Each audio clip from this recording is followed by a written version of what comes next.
അത്യന്തം പ്രതിലോമപരമായ നിർദ്ദേശങ്ങൾ അടങ്ങിയിട്ടുള്ള ഒരു ധവളപത്രം ഇന്നാണ് കേരള ഗവൺമെൻറ് പ്രസിദ്ധീകരിച്ചത്. വി ഡി സതീശൻ മുഖ്യമന്ത്രി അതിന്ന് നിയമസഭയിൽ അവതരിപ്പിച്ചിരിക്കുകയാണ്. താനാണ് യഥാർത്ഥ ഇടതുപക്ഷം എന്ന് വാതോരാതെ പറഞ്ഞുകൊണ്ടിരുന്ന പ്രതിപക്ഷ നേതാവ് ഭരണത്തിൽ വന്നിട്ട് ദിവസങ്ങൾ കഴിയുമ്പോൾ തൻ്റെ രാഷ്ട്രീയ സമീപനത്തിൻ്റെ വലതുപക്ഷ തീവ്രത എന്താണ് എന്ന് അദ്ദേഹം വ്യക്തമായി കേരളത്തിലെ ജനങ്ങളെ ബോധ്യപ്പെടുത്തിയിരിക്കുകയാണ്. ധവളപത്രത്തിലെ എല്ലാ നിർദ്ദേശങ്ങളെയും വലതുപക്ഷ നവ ലിബറൽ കോർപ്പറേറ്റ് സമീപനത്തിൻ്റെ ഭാഗമായിട്ടാണ് നമുക്ക് കാണാൻ സാധിക്കുക. UDF സർക്കാർ മുന്നോട്ടേക്ക് വെക്കുന്ന ഈ ധവളപത്രം വ്യക്തമാക്കുന്നത് തീവ്ര വലതുപക്ഷ നവ ലിബറൽ കോർപ്പറേറ്റ് സംവിധാനത്തിൻ്റെ ഭാഗമായിട്ടുള്ള നിർദ്ദേശങ്ങളാണ്. എന്ന് പറഞ്ഞാൽ, ലളിതമായിട്ട് പറഞ്ഞാൽ, അദാനിക്കും അംബാനിക്കും കേരളത്തിൻ്റെ പ്രകൃതി സമ്പത്ത് തീരദേശം ഉൾപ്പെടെ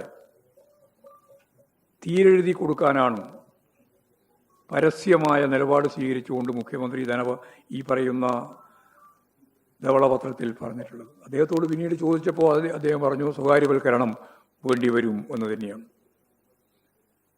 സ്വകാര്യവൽക്കരണം വേണം എന്ന് പറയുമ്പോൾ എന്തൊക്കെയാണ് സ്വകാര്യവൽക്കരിക്കുന്നത്? പൊതുമേഖലാ സ്ഥാപനങ്ങളെ സ്വകാര്യവൽക്കരിക്കുക, അതിൻ്റെ സ്വകാര്യവൽക്കരണത്തിൻ്റെ ഭാഗമായി ഭൂമി വിൽക്കുക, സ്ഥാപനങ്ങൾ വിൽക്കുക. അതെല്ലാം സാധാരണ നമ്മൾ അറിയുന്നത് പോലെ ഇന്ത്യയിലാകെ നിർവഹിച്ചതുപോലെ ഇവിടെ വലിയ പ്രതിരോധം കൊണ്ടാണ് ഈ പൊതുമേഖലാ സ്ഥാപനങ്ങളൊക്കെ ഇവിടെ നിർത്താനും ലാഭകരമായി പ്രവർത്തിപ്പിക്കാനും നമുക്ക് സാധിച്ചിട്ടുള്ളത്. ഈ ലാഭകരമായി പ്രവർത്തിക്കുന്നത് ഉൾപ്പെടെയുള്ള പൊതുമേഖലാ സ്ഥാപനങ്ങളെ വിൽക്കും, സ്വകാര്യവൽക്കരിക്കും. അതാണ് ഉദാരവൽക്കരണത്തിൻ്റെയും സ്വകാര്യവൽക്കരണത്തിൻ്റെയും ഭാഗമായിട്ട് ദേശവ്യാപകമായി ലോകവ്യാപകമായി സാമ്രാജ്യത്വവും മുതലാളിത്തവും നടപ്പിലാക്കിക്കൊണ്ടിരുന്ന കാര്യം. അതിപ്പോഴും അതേപോലെ തന്നെ നിർവഹിക്കും എന്ന് പരസ്യമായിട്ട് പറഞ്ഞിരിക്കുകയാണ്.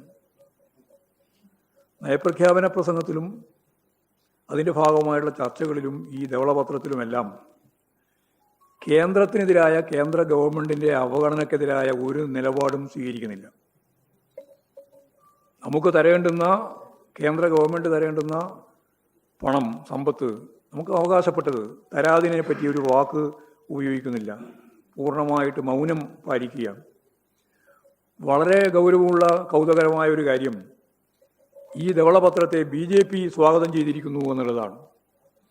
ഒരേ വർഗ നിലപാട് സ്വീകരിക്കുന്ന രണ്ട് വ്യത്യസ്ത പാർട്ടികൾ അല്ലെങ്കിൽ മുന്നണികൾ, ഇവർ പരസ്പരം യോജിച്ചുകൊണ്ട് കാര്യങ്ങൾ കൈകാര്യം ചെയ്തു വരുന്നു എന്നതിൻ്റെ തുടർച്ചയിൽ നിന്നാണ് ഈ രീതിയിലുള്ള ഒരു കൂട്ടുകക്ഷി മനോഭാവം വർഗപരമായിട്ട് രൂപപ്പെട്ടു വരുന്നത്. അതവർക്ക് ഒരേ നയം, ഈ ആഗോളവൽക്കരണ നിലപാട് നടപ്പിലാക്കുന്ന കാര്യത്തിൽ ആദ്യം തുടങ്ങി വെച്ചത് കോൺഗ്രസ് ആണ്. അത് നടപ്പിലാക്കിക്കൊണ്ടിരിക്കുന്നത് ഇപ്പോഴും BJP ആണ്. കേരളത്തിൽ അവസരം കിട്ടിയപ്പോൾ ഞങ്ങളത് നടപ്പിലാക്കും എന്നാണ് VD സതീശൻ പറയുന്നത്. അതിന് പൂർണ്ണ പിന്തുണയാണ് ഇപ്പോഴും നൽകിയിട്ടുള്ളത്. ആദ്യം ഇവിടെ ഖജനാവെല്ലാം പൂട്ടി ഒന്നും തന്നെ കാര്യമായി പൂച്ച പെറ്റുകിടക്കുകയാണ് എന്നൊക്കെയാണ് VD സതീശൻ പറഞ്ഞിരുന്നത്.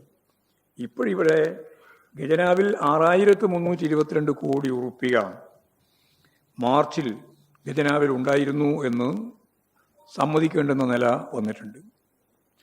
AK ആന്റണിയും VD സതീശനും പറഞ്ഞതുപോലെ കാലിയായ ഒരു ഖജനാവല്ല കേരളത്തിലുള്ളത് എന്നിപ്പോഴും വ്യക്തമായി.